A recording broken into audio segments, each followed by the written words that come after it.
প্রথম কিস্তির পর দ্বিতীয় পর্বেও দুর্দান্ত পারফর্ম করে চলেছে পুষ্পা।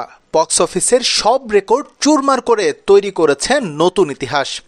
কেন পুষ্পার এই অভাবনীয় সফলতা?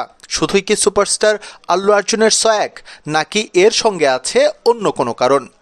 এই প্রশ্নের বিশ্লেষণে বেরিয়ে এসেছে বাস্তবতার সঙ্গে সিনেমার সম্পৃক্ততা। যে রক্তচন্দন নিয়ে সিনেমার কাহিনী তা মারাত্মকভাবে রিলেট করেছে ভারতীয় দর্শকদের, যার ফলেই এই উন্মাদনা। এই ভিডিওতে দর্শক আপনারা জানতে পারবেন রক্তচন্দনের প্রকৃত ইতিহাস।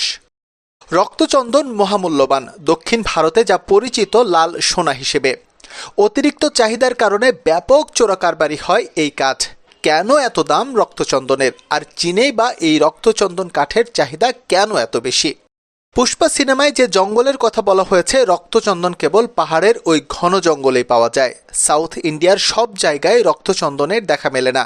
তামিলনাড়ু সংলগ্ন অন্ধ্রপ্রদেশের 4 জেলা নেল্লোর, কর্নুল, চিত্তর এবং কাডাপ্পায় এই গাছ পাওয়া যায়। সোনার মতোই মূল্যবান এই গাছ খুবই বিরল প্রজাতির। পূর্বঘাট পর্বতের আবহাওয়ায় এই গাছ খুব ভালো হয়। রক্তচন্দন হলো এন্ডেমিক স্পিসিস, যার মানে এটি একটি নির্দিষ্ট ভৌগোলিক এলাকার মধ্যে সীমাবদ্ধ। প্রাকৃতিকভাবে এই এন্ডেমিক স্পিসিস পাওয়া যায় না বিশ্বের অন্য কোথাও, আর সেই জন্য আন্তর্জাতিক বাজারেও রক্তচন্দনের চাহিদা কল্পনাতীত। চন্দন কাঠ মূলত দুই ধরনের, সাদা এবং লাল। সাদা চন্দনের সুগন্ধ থাকলেও রক্তচন্দনে কোনো গন্ধ নেই, কিন্তু এই কাঠের বিশেষ গুণের জন্যই সারা বিশ্ব জুড়ে এর বিপুল চাহিদা। আর এই চাহিদার জন্যই এই কাঠ পাচার হয়। 2018 সালে আন্তর্জাতিক প্রকৃতি সংরক্ষণ সংঘ এই গাছকে প্রায় বিলুপ্ত শ্রেণীর তালিকাভুক্ত করে। এই গাছ এত বিপুল পরিমাণে কাটা ও পাচার হয়েছে যে সমগ্র বিশ্বে অবশিষ্ট রয়েছে আর মাত্র 5% গাছ। আয়ুর্বেদিক ওষুধ হিসেবে এই কাঠের বিপুল ব্যবহার হয়। বদহজম, ডায়রিয়া সহ বেশ কয়েকটি দৈনন্দিন রোগের চিকিৎসাতে এই কাঠ ব্যাপক কাজে লাগে। এছাড়াও রক্ত শুদ্ধিকরণের গুণও রয়েছে এই রক্তচন্দন কাঠের। ঔষধি গুণ ছাড়া অন্যান্য শিল্পেও এই রক্তচন্দন কাঠের বিপুল চাহিদা। পাশাপাশি পূজা ও প্রসাধনী দ্রব্য তৈরিতেও এই কাঠ ব্যবহৃত হয়।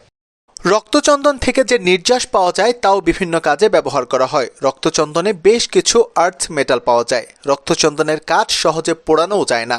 পূর্বঘাট এলাকাটি শুষ্ক হওয়ায় সেখানকার জঙ্গলে আগুন ধরে যাওয়া অথবা দাবানলের ঘটনা ঘটবার আশঙ্কা ব্যাপক। তবে রক্তচন্দন প্রাকৃতিকভাবেই আগুন রোধ করতে সক্ষম। আন্তর্জাতিক বাজারে প্রতি কেজি 3000-এর বেশি টাকা দামে এই কাঠ বিক্রি হয়। তবে ক্ষেত্র আর মান ভেদে এই দাম বেড়ে হয়ে যায় কয়েক গুণ। ভারতে এই গাছ কাটা কঠোরভাবে নিষিদ্ধ, তবে এমন কাঠও চোরাইভাবে পাচার হয় আইনের চোখ ফাঁকি দিয়ে। চীন, জাপান, সিঙ্গাপুর, সংযুক্ত আরব আমিরাত এবং অস্ট্রেলিয়ায় এই কাঠের বিপুল চাহিদা। তবে সবচেয়ে বেশি চাহিদা চীনেই, তাই পাচারও হয় ওই দেশেই বেশি।